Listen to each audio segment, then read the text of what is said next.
Instrução Espiritual, Fraternidade, por Chico Xavier. Nisto todos conhecerão que sois meus discípulos, se vos amardes uns aos outros. Jesus, João, capítulo 13, versículo 25. Fraternidade. Nisto todos conhecerão que sois meus discípulos, se vos amardes uns aos outros. Jesus, João, capítulo 13, versículo 25. Desde a vitória de Constantino, que descerrou ao mundo cristão as portas da hegemonia política, temos ensaiado diversas experiências para demonstrar na Terra a nossa condição de discípulos de Jesus. Organizamos concílios célebres, formulando atrevidas conclusões acerca da natureza de Deus e da alma, do universo e da vida. Incentivamos guerras arrasadoras que implantaram a miséria e o terror naqueles que não podiam crer pelo diapasão da nossa fé. Disputamos o sepulcro do Divino Mestre, brandindo a espada mortífera e ateando o fogo devorador. Criamos comendas e cargos religiosos, distribuindo o veneno e manejando o punhal. Acendemos fogueiras e erigimos cadafalsos, inventamos suplícios e construímos prisões para quantos discordassem dos nossos pontos de vista. Estimulamos insurreições que operaram o embate de irmãos contra irmãos em nome do Senhor, que testemunhou na cruz o devotamento à humanidade inteira.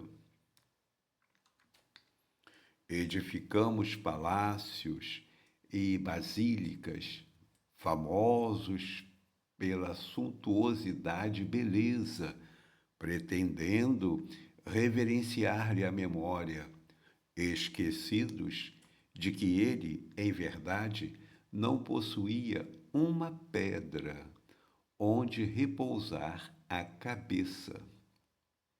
E ainda hoje alimentamos a separação e a discórdia, erguendo trincheiras de incompreensão e animosidade, uns contra os outros, nos variados setores da interpretação. Entretanto, a palavra do Cristo é insofismável.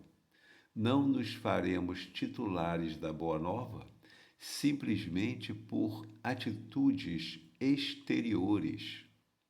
Precisamos, sim, da cultura que aprimora a inteligência, da justiça que sustenta a ordem, do progresso material que enriquece o trabalho e de assembleias que favoreçam o estudo. No entanto, toda a movimentação humana, sem a luz do amor, pode perder-se nas sombras. Seremos admitidos ao aprendizado do Evangelho, cultivando o reino de Deus que começa na vida íntima. Estendamos assim a fraternidade pura e simples, amparando-nos mutuamente. Fraternidade que trabalha e ajuda, compreende e perdoa, entre a humildade e o serviço que asseguram a vitória do bem. Atendamo-la onde estivermos, recordando a palavra do Senhor que afirmou com clareza e segurança: nisto todos conhecerão que sois meus discípulos, se vos amardes uns aos outros.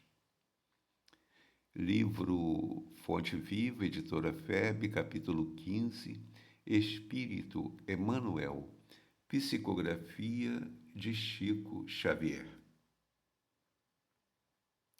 Muito importante a compreensão que vai pouco a pouco brotando do contato com a literatura espírita, exatamente pelo esclarecimento direto dos espíritos.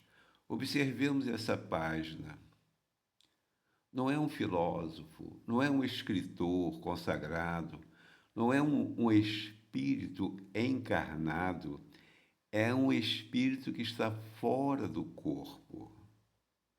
E, por meio da mediunidade do Chico Xavier, escreveu para nós a página. Então é algo extraordinário.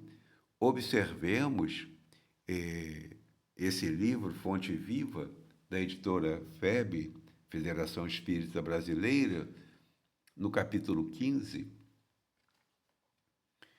trata dessa página sobre a fraternidade, mas são 180 capítulos, ou seja, 180 versículos comentados pelo Espírito Emmanuel, esclarecidos com a amplitude do entendimento de quem está fora do corpo de carne. Então, isso é algo extraordinário. Nós precisamos acessar a literatura espírita. São centenas e centenas de livros. E alguém poderá dizer: não, mas eu não sou muito chegado à leitura, às letras, eu tenho dificuldade até para compreender. Ora, mas todos podemos aprender ouvindo. Daí a importância, se a pessoa reside em São Gonçalo, por exemplo, frequentar presencialmente as reuniões. Por quê? Lá alguém vai ler, alguém vai comentar. E se a pessoa mora longe da instituição, a pessoa também poderá acessar a literatura ouvindo o áudio, ouvindo os estudos que temos nos grupos, nas lives. E estamos também colocando, na medida do possível, o mesmo áudio do WhatsApp lá no canal do YouTube, novamente Espiritismo. São centenas de áudios sobre os mais diversos assuntos doutrinários. Sempre uma página psicografada pelo Chico Xavier, algum item do Evangelho segundo o Espiritismo ou do Livro dos Espíritos, sempre uma mensagem dos Espíritos. Isso facilita muito a nossa compreensão com relação à vida no mundo espiritual, com relação às questões existenciais que muitas vezes nos angustiam, porque não encontramos a resposta, não encontramos o esclarecimento. Com a doutrina espírita, nós encontramos o esclarecimento, mas a doutrina espírita não faz catequese, não faz proselitismo, não fica tentando converter ninguém, não, de jeito nenhum. Isso é uma opção da pessoa. A pessoa pode, inclusive, participar de uma igreja luterana, uma igreja evangélica, uma igreja católica, e acessar a literatura espírita. E até ir em nossas reuniões no centro espírita, para conhecer, para participar. Não precisa ter compromisso, mas nós não temos interesse em arrebanhar milhares de pessoas numa reunião. Não, não é isso, não. Justamente pensando no bem-estar da pessoa, para que ela possa falar do que ela conheça. Porque a maioria dos críticos do espiritismo não conhece o espiritismo. Ora, mas isso é horrível. Como que você pode criticar alguma coisa, falar de alguma coisa sem conhecer? O melhor é que possamos conhecer, que possamos praticar a fraternidade na convivência harmoniosa. E todos os irmãos e irmãs que chegam ao Centro Espírita Galileia, na medida do possível, nós damos toda a atenção a todo um processo de acolhimento para que a pessoa possa se sentir bem, possa se sentir em casa, acomodada. Inclusive, é tudo muito simples. As cadeiras são simples, o ambiente é simples e não há cobrança de nada, não se pede nada, não se cobra nada. Pode ir com a roupa que quiser. Às vezes a pessoa bebe ou fuma, ou usa droga, não tem problema nenhum, pode ir. Nós não discriminamos ninguém. E, pelo contrário, nós procuramos seguir o que Jesus ensina. O que Jesus ensina? Eu não vim para os sãos, eu vim para os doentes, porque são os doentes que precisam de médico. Ora, Jesus se nos apresenta como divino médico, e isso é algo extraordinário, porque quem somos nós para discriminar alguém? Todos estamos mais ou menos doentes. Agora, não podemos ficar mais ou menos com fé. Não, a nossa fé tem que ser uma fé transbordante, uma fé que transporta a montanha, uma fé que remove as dificuldades internas e externas. Nós precisamos manter a fé, a esperança e praticarmos a caridade moral e a caridade material. Ora, evidentemente que aí nós estaríamos bem em qualquer situação. É bom a gente entender isso. Nós somos espíritos. Nós não temos uma alma, um espírito, como até há pouco tempo falavam para nós, né? Agora não. Com o entendimento da literatura espírita, nós começamos a entender que nós somos o espírito, nós somos a alma, estamos transitoriamente habitando um corpo de carne, mas esse corpo de carne logo, logo irá morrer. Nós não, nós somos espíritos. Ficamos um tempo no corpo de carne e ficamos um tempo fora dele. Mas tudo muito simples, tudo muito natural, não tem nada de sobrenatural, de anormal, porque criou-se uma ideia equivocada sobre os espíritos, como fosse algo assim diferente. Não, quem são os espíritos que estão fora do corpo de carne? São os espíritos que habitavam os corpos de carne. Os corpos morreram e eles estão fora do corpo de carne. Mas quem são os espíritos que estão agora habitando o corpo de carne, como é o nosso caso? Ué, nós estávamos no mundo espiritual e alguém aceitou ser nossa mãe, caridosamente. E nós nascemos aqui, reencarnamos. Mas depois esse corpo de carne vai morrer e nós vamos voltar para o mundo espiritual. E mais adiante, vamos nascer de novo. Então, a maravilha, nascer, morrer, renascer ainda e progredir sempre. Uma encarnaçãozinha de 80, 90, que seja 100 anos, aproveita-se muito pouco, sabe-se muito pouco. Quando alguém sabe alguma coisa, sabe numa área específica da sua profissão, daquelas experiências que mais repetidas, mas o planeta oferece milhões de oportunidades evolutivas na área do afeto, na área da profissão, na área da cultura, das artes, da ciência. São muitas oportunidades. E às vezes a gente conversa com uma pessoa com 70, 80 anos, a pessoa não sabe nada, coitada, da vida. E quando se trata então das questões espirituais, aí que ela está mais enganada ainda.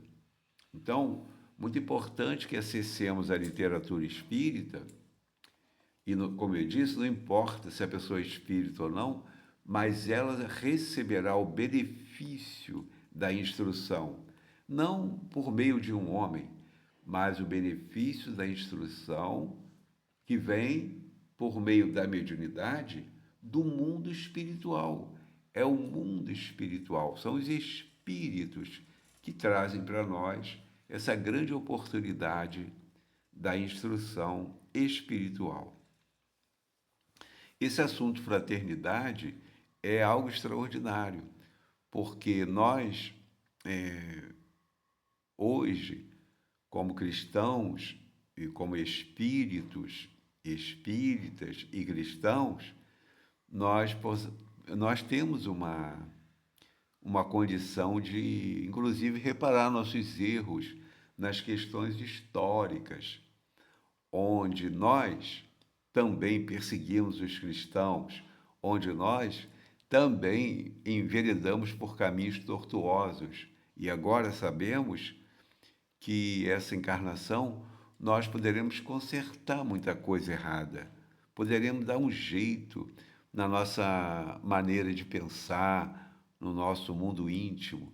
O reino de Deus deverá ser erguido dentro de nós. Na verdade, nós precisamos sim da cultura que aprimora a inteligência, da justiça que sustenta a ordem, do progresso material que enriquece o trabalho e de assembleias que favoreçam o estudo. No entanto, toda a movimentação humana, prossegue Emmanuel, sem a luz do amor, pode perder-se nas sombras. Seremos admitidos ao aprendizado do Evangelho cultivando o reino de Deus que começa na vida íntima, ou seja, dentro de nós. Não é um localzinho no universo, né, circunscrito lá que é o reino de Deus, não. O reino de Deus, o reino dos céus, é dentro de nós. Mas é bom que não esqueçamos que o inferno também. Tudo vai depender do que pensamos, do que falamos e do que fazemos. Nós precisamos fazer sempre opção pelo bem, pensar no bem, falar do bem e agir no bem. Aí fica fácil erguer esse reino de amor, esse reino de sabedoria, de fraternidade, de caridade dentro de nós. Estejamos assim. Aliás, estendamos, temos que estender, temos que divulgar e carregar conosco a fraternidade. Estendamos assim a fraternidade pura e simples, amparando-nos mutuamente.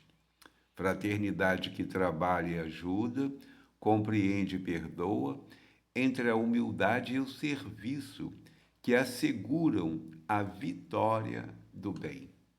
Então é algo extraordinário a movimentação da fraternidade na convivência em família, na convivência social, na convivência no local de trabalho, no trânsito, onde estivermos. Precisamos movimentar fraternidade. E com certeza haverá aí, então, com humildade, a vitória do bem dentro de nós.